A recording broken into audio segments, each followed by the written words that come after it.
A boy with strong belief. Sheikh Fahd al-Mozili relates, once I saw a young boy walking through the jungle. It appeared as if he was uttering some words.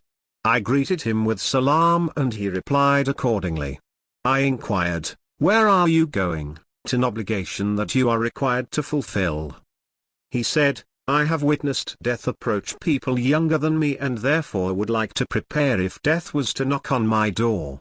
I astoundingly commented, "Your steps are small and your destination far." He responded, "My port."